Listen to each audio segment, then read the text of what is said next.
Hi, and welcome everyone to day 17 of the Summer Member Makeover. And today we have Janie with us. Hello. We have Crystal with us. And I think that Dawn is going to be coming on in a little bit. But for right now, we are going to get started. So let's first start off like we always do by just reviewing our wins. So would either one of you be kind enough to share your wins? Can you gals hear? Yeah, I can hear. I'll go. Okay. Still no pop, which is a big win. Still keeping up my water and just being more mindful of what I'm eating and when. Amazing. That's great. That's wonderful. And how about you, Janie? Same as Crystal, only I want to add a little bit about energy. I still can't believe that water, protein, these simple things we've changed in the last 17 days had such a huge impact. I mean, I wake up feeling fine. I still can't do lemon water. It doesn't agree with me, but that's all right. And you don't have to. So don't even keep trying. Yeah. But I have more energy. I don't feel tired in the afternoon at all like I used to. That's amazing. And we just had Donna join us. And so good to see you. And we just are starting to share our wins. And we started with Janie. So we're going to run on to Crystal and then we'll come back to you. Okay, Donna? Okay. I did my win, so go ahead, Donna. Oh, I'm sorry. It was confusing. I was helping her get on. Sorry about that. I think probably my biggest win, which is I just seem to be more focused. I have a lot of projects that are coming to. Some are coming to an end that it's like the last of a marathon. You have to race like crazy because there are so many little pieces that you have to have in place before it ends. So I have that happening, and I have 2 new projects that are starting, and people make fun of me these last couple of weeks because they're like, how can you keep all this straight? And so my focus has been what it used to be way back when. And isn't that amazing? I can't tell you how many women have shared with me that once they start drinking their water, that focus, that mental clarity, and of course the energy really bounces back to what you remember it to be. And I'm just so thankful you gals trusted and have done it and have proven to yourself and to everybody else that it doesn't have to take a lot. Just doing the simple little daily things to boost that energy, to get that mental clarity and focus back. And on top of it all, your weight is all coming down from all of you. So that's been remarkable. So today I sent you information about eliminating food traps and triggers, because I hate to say it, we all encounter them sometimes, right? Yes. Right. And so it's important, and what I've found with so many women is we have to be prepared to have them come our way. And so really the most important thing that we can do, the real key to eliminating our traps and triggers, is to really start focusing on mindful eating. And mindful eating just means that we're eating with intention. We recognize we need to eat. And then we are looking to see, I'm sorry, Crystal.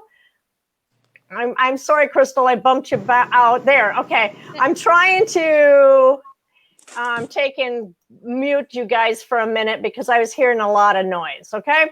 So you're muted, but I'll open you up. All right, so mindful eating is just recognizing that you are thinking about eating, and then you start to think about the question, I am eating because, I guess it's not really a question, it's a statement to your mind, that really you're starting to uncover those big whys that cause you to eat. It might be emotions, it could be something other than hunger and nourishment. And these are the things that we really want to make sure we're wrapping our head around, and we have them already, those tools in our kit that are already going to help us not fall to those traps and the triggers. So when we're looking at joining or thinking about that, the first thing we have to do is uncover the whys. You know, we need to stop and first ask, am I hungry? You know, has it been 3 or 4 hours? Am I thirsty? And if we answer yes to any of those, well, hey, then we know we're truly hungry and we need to eat. But if we answer no to them, well, then we need to stop and think about, you know, what's your body telling you? Or what's really causing me to want to eat? Or am I just trying to stuff or hide or satisfy something else? You know, we have to stop and think, am I angry? Am I sad? Am I lonely? Am I frustrated? You know, we have all these other things that so oftentimes can make us want to eat. And sometimes it's just for comfort. So we need to be looking at our emotions just a little bit, because I know as a lot of times, typically they say by about the age of 5, we have learned how to deal with our emotions from what people have demonstrated to us or what they've told us or what they've taught us and all of that sort of thing. And it really can affect us, how we choose food for basically the rest of our lives. And their basic emotions are going to be sadness, loneliness, anger, fear, happiness, you know, because think of when you're happy. So oftentimes you're celebrating with food. So our emotional system really is our conscious and our unconscious feelings, our relationships with everybody, be it family, be it friends, be it food, be it romantic, you know, all of those other things. And so all we want to try and do is make sure we're creating better balance within our whole emotional system. And because that's going to help free us from any of those negative emotions, it's going to be able to help us be able to process and release emotions better. And it's also going to help us be able to have better, when I can say, connection with our unconscious and our conscious thoughts. And it's not to say we won't have negative emotions, because we always will, but we're just going to be able to learn to handle them in a little bit different manner. So we talked about being able to create your plan to eliminate your emotions, so that, or excuse me, I'm unmuting all of you. Create your plan to eliminate your food traps and your triggers. And this form is meant to just help you start to think through some of those. Do any of you have anything you'd like to share about reviewing that form? Anybody want to go first? I'll go first. Okay. It struck me as I never really realized this about myself before. My weight problem isn't because I'm eating emotions. My problem is I don't eat because of emotions. If I'm stressed, if I'm busy, if I'm unhappy, I can't eat. I just don't. And that when I was younger, those kind of things didn't really affect my weight. I didn't really struggle with my weight till I was in my 40s. And then it's like, all of a sudden your metabolism, if this whole thing is slowed down. I'm skipping meals because I'm stressed. I'm too busy to eat. And that's actually what caused me to gain the weight. Right. So now I kind of think, okay, it's 8:00 in the morning. It's time for breakfast. I eat it regardless of how I feel. And that, I know that sounds kind of counterintuitive to a lot of people, because a lot of people get stressed or unhappy and they eat to kind of comfort themselves. I'm just the opposite of that. I gained weight because I didn't eat. It doesn't sound like it makes sense, but it has to be what happened. Oh, yeah, it does. It makes perfect sense, because remember, you're starving your body. And so Yeah. I hate to say it, you are going to be gaining weight when you're starving your body. So we need to be able to really realize that. And I hate to say it, but in a way, your emotions did take and cause you, because you were just handling them in a different manner. Instead of eating, it was holding you back. So I'm so thrilled. So now you actually are gaining control over those emotions. So that's amazing. Thanks for sharing, Janie. How about either Donna or Crystal? Well, I was just going to say, I'm very similar to Janie because I get busy and the time just gets away. So I'm Mm-hmm. really trying to be very conscious at eating in the morning and eating at a normal lunchtime, not just, I used to be really bad. It would be 3 o'clock in the afternoon, and I would go, well, it's too late for lunch, so I'll just grab a quick snack and then be ready for dinner. And I was really bad about that. So I've really been striving to be much more consistent. And it's the same thing. It sounds weird, but I have been, I've put on weight these years living that lifestyle. And, Mm-hmm. I don't eat a whole ton, but I'm still heavy. So what's the deal? Right. And it's just like Janie was saying, when we're skipping those meals, it is a great way. I always tell people if you're skipping meals, it's a wonderful way to gain weight. But, that's not what most of us want to do. But the body's smart. It's going to save your energy because it wants you to be healthy or wants you to be alive. Let's put it that way. It wants you to remain alive. So it's going to conserve your energy. But when you're nourishing it throughout the day, just like when you're driving your car, you have to be stepping on that gas to keep moving forward. Our body loves to be nourished. So thanks, Donna, for sharing that. And how about you, Crystal? Do you have anything you'd like to add? Let's see, Crystal.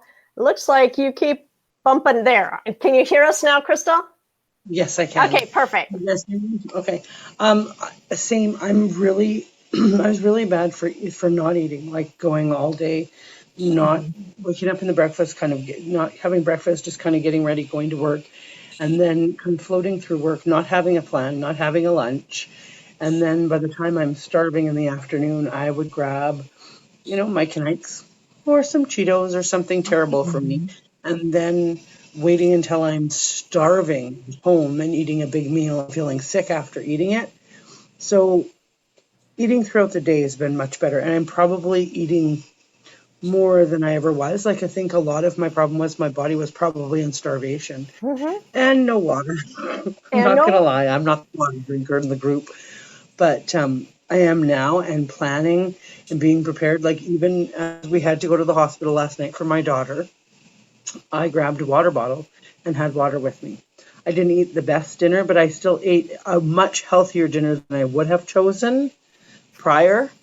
So for me, that was a big thing. Just being steady and nourishing my body when it needs it is huge, and it makes me feel 100% better. that's amazing. So thank you all for sharing because it is so important that we really are stopping to think about creating our plans so that we can go ahead with knowing that these are what the rules that I've created for me that I want to be able to live by.